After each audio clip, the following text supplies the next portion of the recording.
હવે સુત પુરાણે કહે છે, હે મહાત્માઓ, આપ સૌ ધન્ય છો. ધન્ય શા માટે? તો કે શ્રવણ પ્રીતિ હિ લાલસા. ભગવાન મહાદેવની કથા સાંભળવામાં તમારી જે પ્રીતિ છે એટલા માટે આપ ધન્ય છો. મુનિ શાર્દુલ. શાર્દુલ સીધો અર્થ કરો તો શાર્દુલ એટલે વાઘ થાય, પરંતુ અહીંયા શાર્દુલ શબ્દનો અર્થ છે સામર્થવાન. ધનથી સામર્થ્ય નહીં, પણ જ્ઞાનને વિદ્યાને તપથી સામર્થવાન એ મહાત્માઓ આપ સૌ ધન્ય છો. અને હવે સૂત પુરાણજી જે કથા સાંભળનાર મહાત્માઓ છે તેમને ધન્યતા આપી અને શિવ મહાપણ કથાનો પ્રારંભ કરે છે. હવે શિવ કથામાં ધીરે ધીરે પ્રવેશ થઈ રહ્યો છે. પહેલે દિવસે સિદ્ધિ શિવ કથા પ્રારંભ નથી, એટલે ધીરે ધીરે બહુ સારા મહાત્મય કથા और ધીરે ધીરે કથામાં પ્રવેશ થતો હોય છે. હવે વક્તાશ્રી સૂત પુરાણી બોલે છે, એ મહાત્માઓ,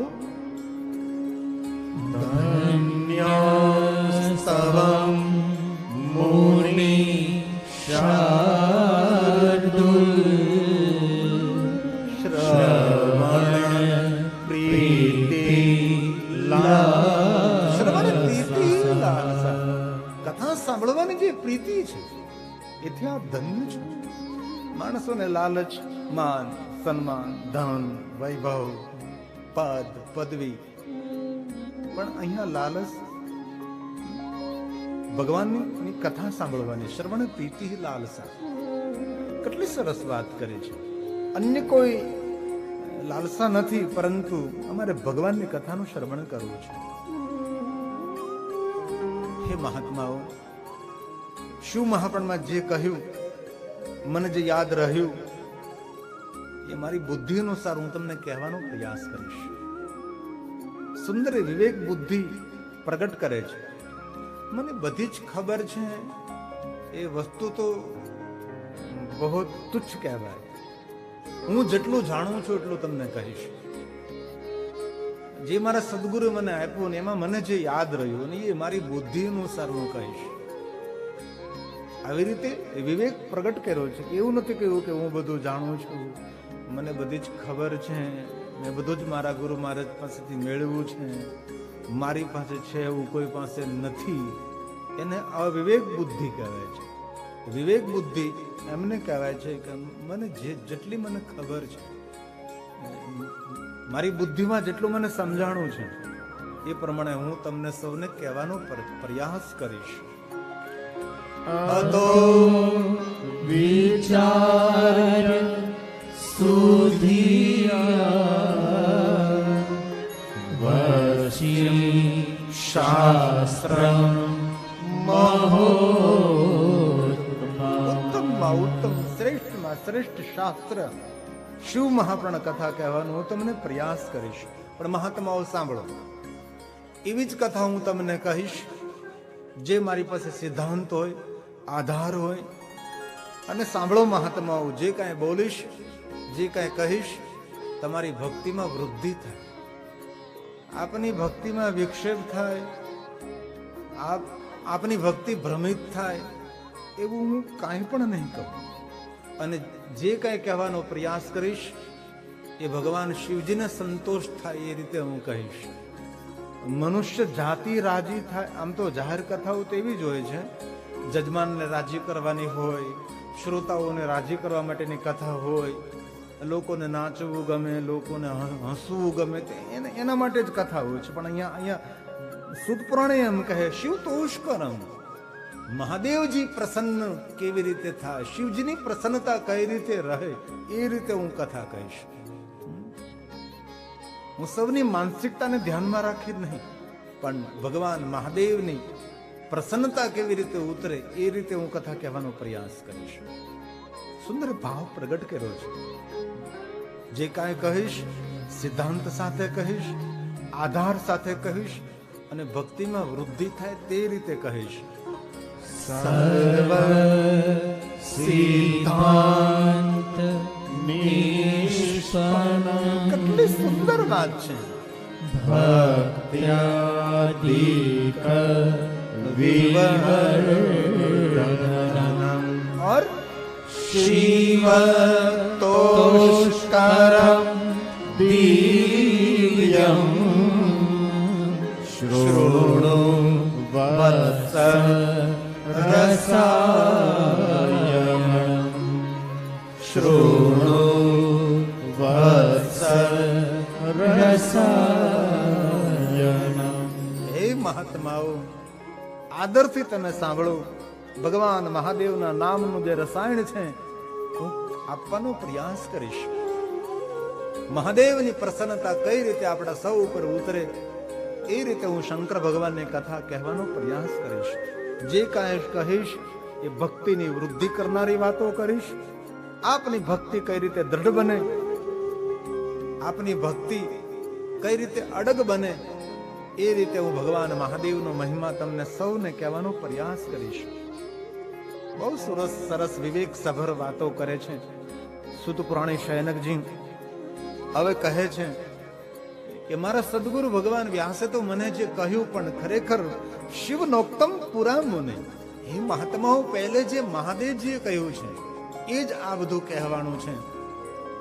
અને કોઈ પણ માણસ એમ કહે કે આ શાસ્ત્રમાં હું કહું છું, એ બહુ મોટી અજ્ઞાનતા છે. જે કઈ પુરાણોમાં શાસ્ત્રોમાં કહેવાનું છે એ બધું ભગવાન શિવ બોલ્યા છે. અને કોઈ ક્યારેય પ્રશ્ન કરે કે એ કથાનો પ્રારંભ કઈ રીતે, તો આપ તેને સ્પષ્ટ જવાબ આપી શકો છો કે ભગવાન શંકરજીના દ્વારા કથા પ્રારંભ થઈ છે અને યુગો યુગોથી કથા ગવાય છે, કલ્પોથી કથા ગવાય છે. નિરંતર મહાદેવજી કથા ગાતા રહે છે. આપણી પાસે જે શિવ મહાપડ ગ્રંથ છે એ તો 7 સંહિતા 24,000 શ્લોક, મૂળ શિવ મહાપડની 12 સંહિતાઓ અને 100 કરોડ શ્લોક. હવે 100 કરોડ શ્લોક ક્યારે ભણવા, ક્યારે એ બધી વાતો ક્યારે કઈ રીતે સમજવા? તો ભગવાન વ્યાસે કલિયુગને ધ્યાનમાં રાખી જેમ આયુ અલ્પ થતી ગઈ તેમ પુરાણનું અલ્પીકરણ કરવામાં આવ્યું. 100 કરોડ શ્લોકમાંથી 1 કરોડ શ્લોક ને 1 કરોડમાંથી 1 લાખ શ્લોક ને 1 લાખ શ્લોકમાંથી 24,000 શ્લોક ને 7 સંહિતા 12 સંહિતા નહીં. હમણાં એક ધર્મગ્રંથ એની મુલાકાત, ધર્મગ્રંથોની એક શોપ એની મુલાકાત લીધી તો શિવ મહાપ્રણથી તો 5 ગણો ગ્રંથ મોટો જે શિવ મહાપ્રણ ગ્રંથ કહેવાય, જે ધર્મ સંહિતા છે. આટલી ભગવાન મહાદેવની તેની અંદર મહિમા છે કે એ ગ્રંથ જો આપણે ભણવા બેસીએ તો જીવન આપણું નાનું પડે. એટલી ભગવાન શંકરજીની વાતો એમાં કરવામાં આવે છે. મહાદેવ પ્રત્યે જે સામર્થ્ય, મહાદેવનું જે સામ્રાજ્ય છે, શંકર ભગવાનની જે ક્ષમતા છે, જે અસીમ જે ભગવાન શિવ છે, આપણે તો એ બાબતની કલ્પના પણ ન કરી શકીએ તેટલું ભગવાન મહાદેવ પ્રત્યે ભગવાન વ્યાસે કહ્યું છે. અને આપણે સૌ જાણીએ છીએ કે અનેક વાતો અનસુની વાતો રહી એ લોકોના કાન સુધી નહીં પહોંચી. અને જ્યાદાતર હમણાં જે કથા ચાલી રહી છે ઓનલાઈન, એની અંદર અનસુની વાતો વધારે કહેવી એવો અમારો પ્રયાસ થઈ રહ્યો છે. અંજારમાં કથા પૂર્ણ કરી તો એ ઉમા સંહિતાનો પ્રારંભ કરતા જ બાકી રહેલી કે ભાઈ ચાલો 11 એપ્રિલથી પૂરી એક ઉમા સંહિતા આપણે ભણી લેશું. અને એની અંદર જે મહાદેવજી ભગવાન વ્યાસે મહાદેવ પ્રતિ શું શું કહ્યું છે એ સમજવાનો પ્રયાસ કરીશું. અને એ સ્થાનિક શ્રોતાઓને ધ્યાનમાં રાખી નથી કહેવાતું. જે ટેલિવિઝનના માધ્યમથી કરોડોની સંખ્યામાં, લાખોની સંખ્યામાં જે શિવભક્તો કથાનું શ્રવણ કરતા હોય છે એમને ધ્યાનમાં રાખીને કથા કહેવાતી હોય છે. અને ઉમા સંહિતા પછી કૈલાસ સંહિતા અને જાહેર જે કથાઓ મોટા મંચ ઉપરથી કહેવામાં આવી એ તો બધી લોકભોગ્ય કથા છે. લોક પદ્ધતિથી, લોક ચાહનાની દ્રષ્ટિએ, લૌકિક વાતોને ધ્યાનમાં રાખીને બધી કથાઓ કહેવાતી હોય છે. તો અહીંયા જે આપણે કથા કહીએ પણ બહુ લૌકિક વાતોને ધ્યાનમાં આપણે નહીં રાખીએ. જે સાંસારિક વાતો છે, જે સામાન્ય, જે સંસાર આપણો કેટલો ભાઈ કે 80 વર્ષનો, 90 વર્ષનો, 100 વર્ષનો સંસાર, તો એ બધી સાંસારિક તુચ્છ વસ્તુને નજરઅંદાજ કરતા ભગવાન મહાદેવ પ્રત્યે જે કથાઓ છે, શંકર ભગવાન પ્રત્યે જે અનસુની વાતો એ કહેવાનો જરૂર પ્રયાસ થવો જોઈએ. તો યહાં સુત પુરાણે કહે છે કે જે કંઈ હું બોલીશ શિવ નોક્તમ પુરા મને શિવ પુરાણમ પરમમ, ભગવાન મહાદેવજી જે પ્રથમ જે મહિમા ગાયો છે અને વ્યાસ થકી અહીંયા સુધી ઉતર્યો છે, એ મહિમા હું તમને કહેવાનો પ્રયાસ કરીશ. અને કલયુગની અંદર માનવ જાત માટે મોટું આરાધન એ ભગવાન મહાદેવની કથા છે.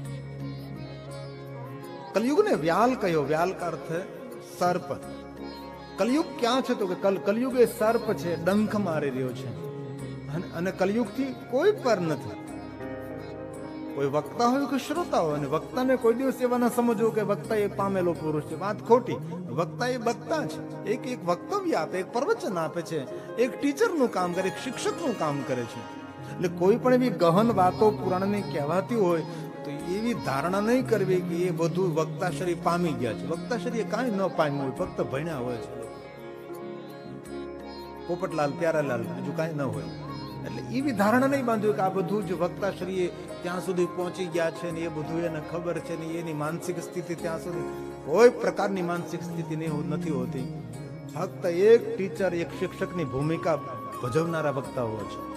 કોઈ હોય છે મહાપુરુષો જે પરમ તત્વને પામી ગયા પછી બોલતા હોય છે. યાદ કરી તો બ્રહ્મલીન ડોંગરજી બાપા,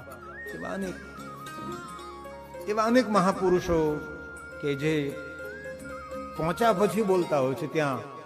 એટલે એ વક્તા માટે કોઈ એવી ધારણા નહીં બાંધવી કે ભાઈ એ વક્તા તો એ કૃષ્ણને પામી ગયા છે, ભગવાનને પહોંચી ગયા છે. એ વસ્તુ બધી જૂઠી છે. સિર્ફ ભણી અને ભણાવવાનું કામ કરે છે, સિર્ફ વક્તવ્ય આપવાનું કામ થાય છે. બાકી કલયુગથી કોઈ પર નથી, પછી વક્તા હોય કે શ્રોતા હોય. એટલા માટે ભગવાન વ્યાસ બોલ્યા છે કે કલયુગ કાલ વ્યાલ, કાલ વ્યાલ મહાત્રાસ, કલયુગનો મહાત્રાસ. સવિદ્વં સકર્મો શૈવ પુરાણમ પરમં શિવે નોક્તમ પુરાણે શિવે નોક્તમ પુરાણે. ભગવાન મહાદેવજી જે કાંઈ કહ્યું છે એ કહેવાનો પ્રયાસ થશે. શંકર ભગવાને જે કહ્યું છે એ ભગવાન વ્યાસજીએ મને ભણાવ્યું છે. સનત કુમારો પાસે જે પ્રસાદ મળ્યો છે ને ભગવાન નંદિકેશ્વરે જે કથાને કૈલાસની યાત્રાથી પ્રારંભ કરી છે. કૈલાસ એ શિવ કથાનું મૂળ ઉદ્ગમ સ્થાન કૈલાસ છે. લગાતાર જહાં ભગવાન શંકરજી કથા ગાય છે. આપણામાં છે તો કૈલાસની યાત્રા એટલી બધી સુલભ ને દુર્લભ અને બહુ કઠિન પણ ખરી. અમે ગયા હતા શિવ મહાપણ કથા ગાવા માટે તો 2 દિવસ કથા બાદમાં શરૂ કરવી પડે, કારણ કે આપણું શરીર જેટલો આપણે સાથ આપવું જોઈએ એટલું સાથ ના આપી શકે. ગયા વર્ષે પણ જવાનું હતું પણ આ કોરોનાને કારણે સભી એ બધું કાર્યક્રમ બંધ રહ્યો. પણ શિવ કથા કે કોઈ પણ કથાનું ઉદ્ગમ સ્થાન એ કૈલાસ જ હોઈ શકે છે. અને ભગવાન મહાદેવ દ્વારા જ એ બધી કથાઓ કહેવાતી હોય છે. ઉમા કહું મેં અનુભવ અપના સે લેકે લગે કહન હરી કથા કુછ ભી. કથાનું જન્મ સ્થાન, કથાનું પ્રાગટ્ય સ્થાન એ તો ભગવાન મહાદેવ જ હોઈ શકે છે. यहाँ બહુ સરસ વાત કરી છે. એ શિવ મહાપુરાણ શ્રેષ્ઠ और ઉત્તમ શાસ્ત્ર ભગવાન મહાદેવનું સ્વરૂપ માનવામાં આવે છે. જે કોઈ શિવ કથાનું સેવન કરે છે, શ્રવણ કરે છે, કથા સાંભળે છે, એમના માટે મહાત્મ્યનો પ્રારંભ થાય છે. કલયુગની અંદર હળહળ કલીના સર્પરૂપી ડંખ મારનાર કલયુગ અને એ ઝેરમાંથી, એ વિષમાંથી બહાર નીકળવા માટે એક ઉત્તમ ઉપાય છે સેવનીય છે સર્વથા. નિરંતર સેવન કરવું. સેવન કરવું મતલબ શ્રવણ કરવું, કથા સાંભળવી. એ ઉત્તમ અને શ્રેષ્ઠ શાસ્ત્ર શિવ મહાપણ ગ્રંથ છે. અને બહુ જ આદરથી કહું મહાદેવના ભક્તો માટે શિવ ભક્તિ દ્રઢ બનાવવા માટે અને શિવ પ્રતિ નિરંતર આપણો ભાવ અને ભક્તિ રહે તેના માટે શ્રેષ્ઠ ગ્રંથ શિવ મહાપુરાણ છે. કોઈ પણ શિવ ભક્ત હોય તેને એકવાર તો જરૂર શિવ મહાપુરાણ ગ્રંથનો સંપૂર્ણ શિવમાં, જો સંક્ષિપ્ત છે એમાં તો એટલું બધું કઈ વિસ્તાર ન હોય, પણ જે સંપૂર્ણ શિવ મહાપુરાણ લખ્યું એ ઉપર સંપૂર્ણ, પણ સંપૂર્ણ ન હોય, પણ મૂળ જે ગ્રંથ છે એમનો પાઠ કરવાનો પણ બહુ જ મહિમા છે. તો યહાં હવે ધીમે ધીમે શિવ કથામાં પ્રવેશ થઈ રહ્યો છે. મહાદેવજીની કથા પ્રારંભ થવા જઈ રહી છે. ધીરે ધીરે શિવ કથાના દ્વાર ખોલે છે અને આપણે શિવ કથામાં પ્રવેશ કરી રહ્યા છે.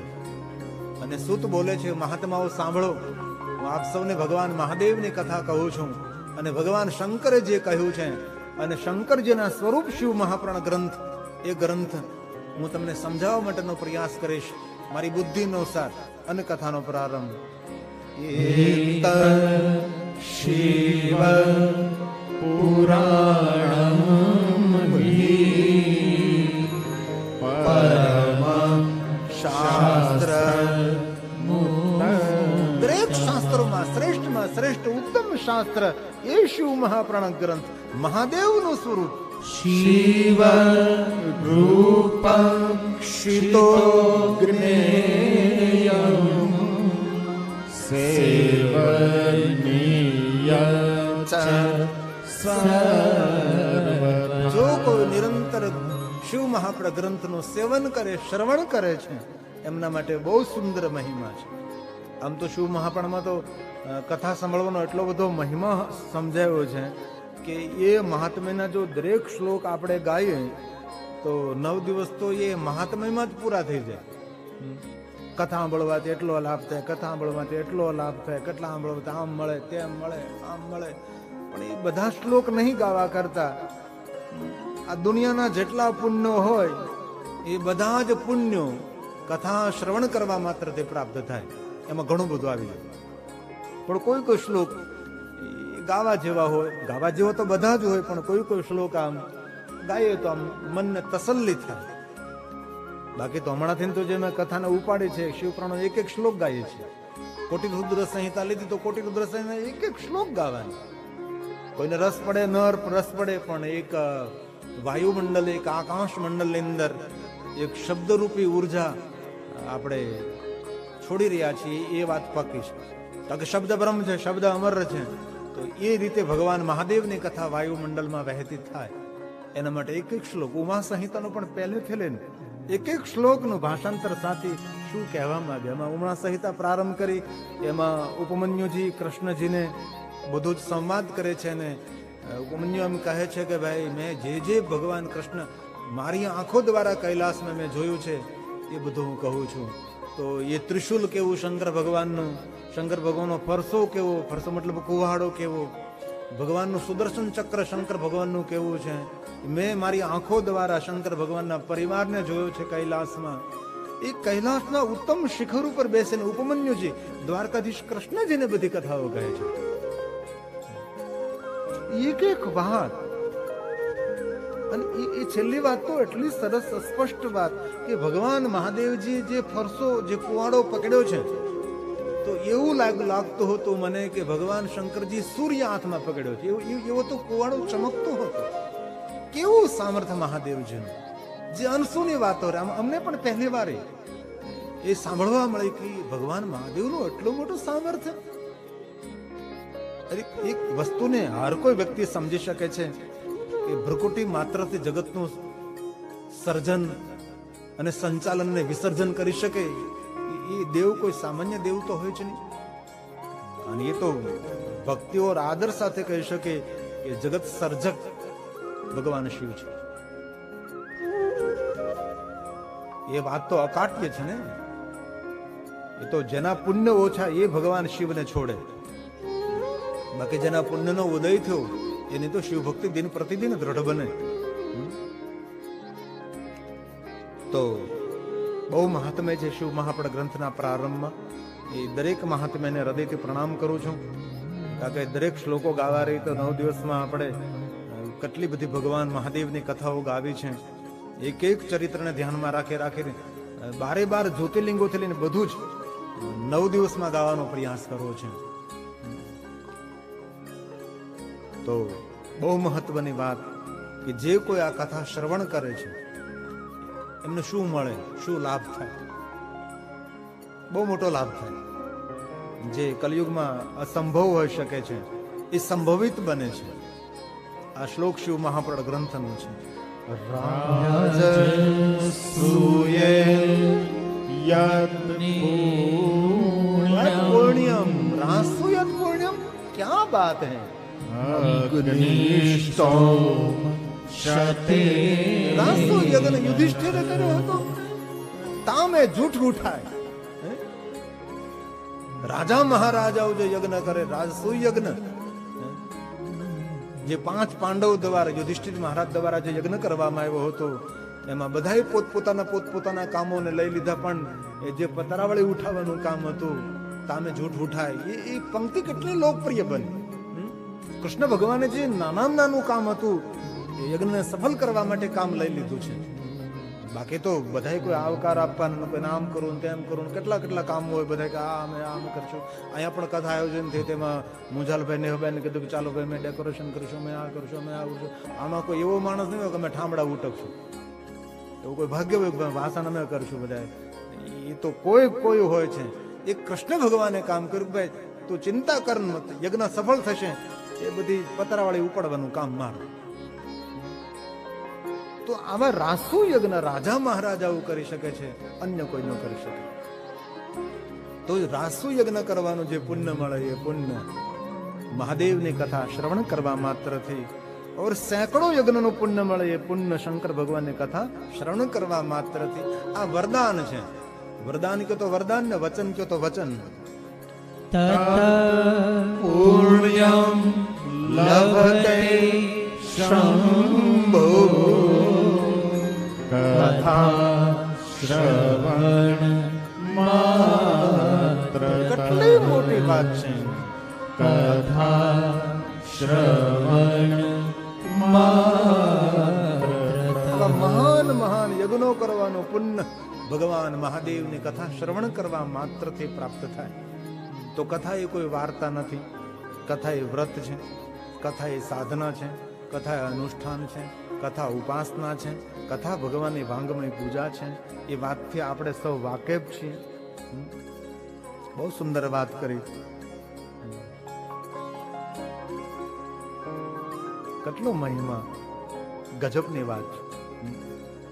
કથા સાંભળનાર માટે એટલું બધું ગવાણું, એટલું બધું કહેવાનું, પણ અંતે તો કહી શકાય છે ભગવાન વ્યાસનો ઉભરો આવી ગયો કે જે કથા સાંભળે છે એને ભગવાન મહાદેવના રૂપ સમજવા, ભગવાન શંકરજીના સ્વરૂપો માનવા, और इसमें कोई संशय नहीं.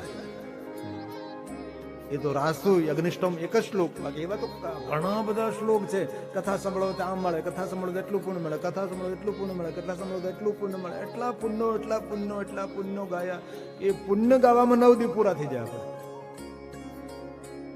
પણ અંતે વ્યાસને એમ કહ્યું કે નહીં, એ બધું તો પુણ્ય બરાબર છે, પણ જે મનુષ્ય મહાદેવની કથાનું શ્રવણ કરે છે મહાદેવનું સ્વરૂપ બને છે. કેટલી સરસ વાત. એ શૃણવંતી યૈ શૃણવંતી